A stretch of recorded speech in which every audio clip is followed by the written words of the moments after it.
S'immerger dans un autre monde. En tournant la tête, on y reste. Aucun détail ne nous est épargné. Cette personne regarde ici un des reportages réalisés durant la masterclass de journalisme à Crans-Montana. Ah, c'est cool. Vous avez fait comment?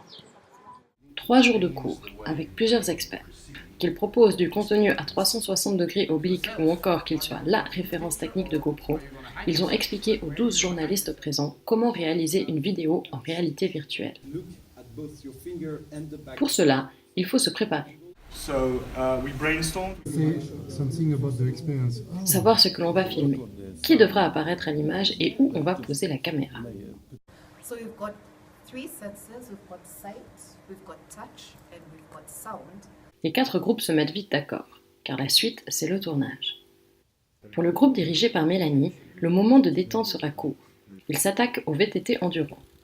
Fixer la caméra sur le pilote est compliqué, puisqu'il bouge énormément. Il faudra retravailler chaque image afin de gommer les imperfections et éliminer chaque vibration que ressent la caméra.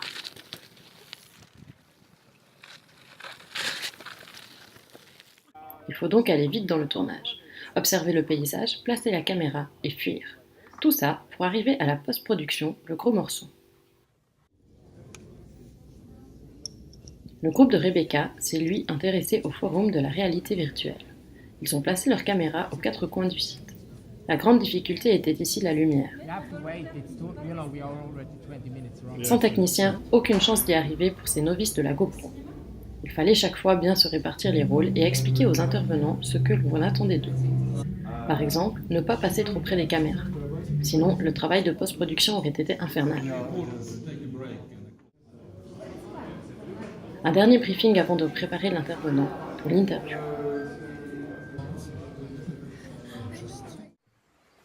Céline et son équipe sont allés, eux, sur le bis du Tour-en-Neuf à Savièse. Les journalistes ont découvert le lieu avant que leur intervenant ne leur explique l'histoire qu'il y a derrière. Je m'appelle Patrick Varone, je suis le président de l'association pour la sauvegarde du BIS. Ensuite, il faut poser la caméra et se cacher derrière le plus vite possible.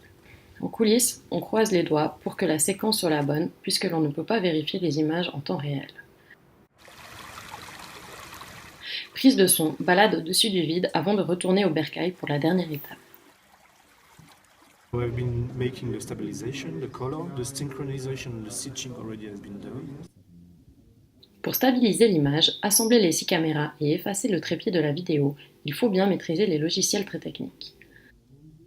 Souvent, on se retrouve à plusieurs derrière l'écran, à tenter de comprendre comment l'expert a fait. À la fin, il faut ajouter les titres, logos et autres détails graphiques. De nombreuses heures de travail pour voir le résultat final. Annick Dubié, directrice de l'Académie des journalistes et des médias de Neuchâtel, en profitera 5 minutes.